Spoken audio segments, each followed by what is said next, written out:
The Broncos made it a priority this offseason to get bigger along the offensive line and in the running back room.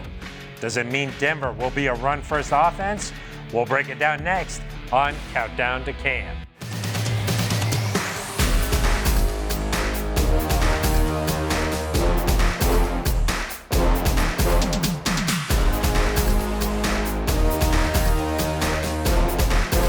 Hello, welcome into the studio. I am Phil Milani alongside Steve Atwater, the Hall of Famer, Mr. Hoff. How are you doing today? You feeling good? Wonderful. Phil, how are you? I'm doing great. All right. We'll hear from Sidney Jones and Eric Delilah in just a second, but we're talking about the offense and the running game here, Steve. The Broncos saw some encouraging signs that Javonte Williams should be ready to go for training camp, hopefully. Saw him out there during the offseason program. They bring in Samaje Perine. They make some big changes up front. What do you think, Steve? They're going to run the ball? If they don't run the ball, I'm going to be asking some questions. Looking at the offensive line, just up from on the hill, not even down on the same level with them, these guys are huge. Yeah. And I remember when we used to play guys who had these big offensive linemen in the game, we're like, oh, man, we got a blitz called. They had those big long arms. They just hit you one time and you're going to the ground. So it's intimidating. I think just the first initial look, it's intimidating for opponents. And then obviously they got to show that, hey, not only do we look tough, we're gonna drive you into the ground. They got to also block well too.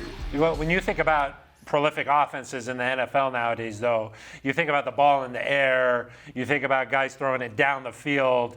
You don't necessarily think about running the ball. Yeah, I do because I just remember us up against the Raiders last couple of times, and with Josh Jacobs just running the ball, and that offensive line coming downhill. I was like, man, I hope we can get that sometime, and I think we may have it.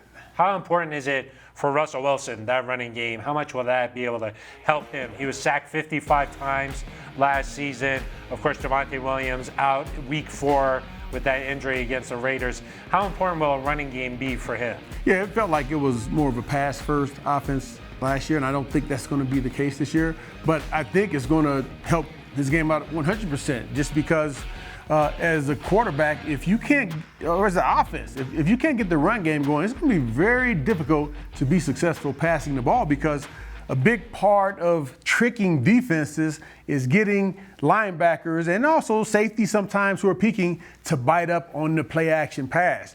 They bite up, just drop the ball right over their heads. Simple, easy catch for the offense, play for the offense, and it frustrates defenses. But if an offense is running the ball well, they have to come up because they have to respect that fake that the offense is doing.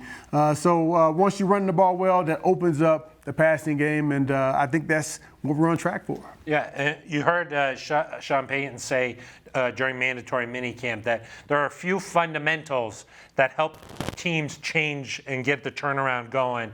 He mentioned offensive line and a running game, and you can see here the Broncos just not getting it done in the running game the last few years. 21st last season, 2019 20th. Hard to find a lot of consistent success when you're not running the ball very well.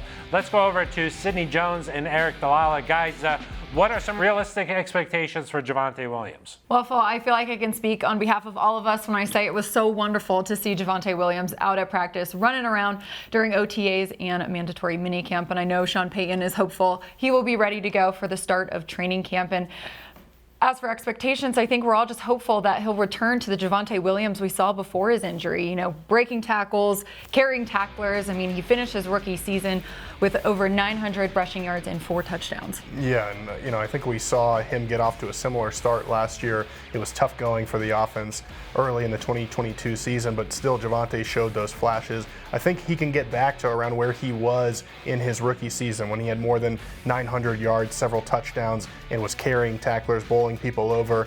I think whenever somebody comes back from a big knee injury, you always wonder about that explosiveness, the ability to cut.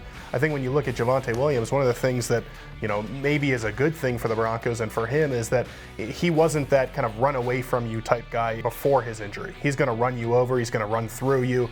We've talked to him many times about potentially running out of bounds at the end of a long carry. That's not his style. He's going to go right through you. You're hopeful that knee injury doesn't take away from that ability at all. And then I think the other thing is just we've already seen such quick improvement from Javonte Williams. He was out there on the field participating in drills not even 8 months after this injury. And it's not like this was just an ACL injury. From all reports, there were a lot of things going on. It was a complicated surgery, a lot of different things going on with that knee. And so for him to be out there already looking good, cutting, running, that's a really good sign. And you hope that in several more months, by the time the season starts, he's ready to go. He can be that type of guy that's a top 10 type running back in this league.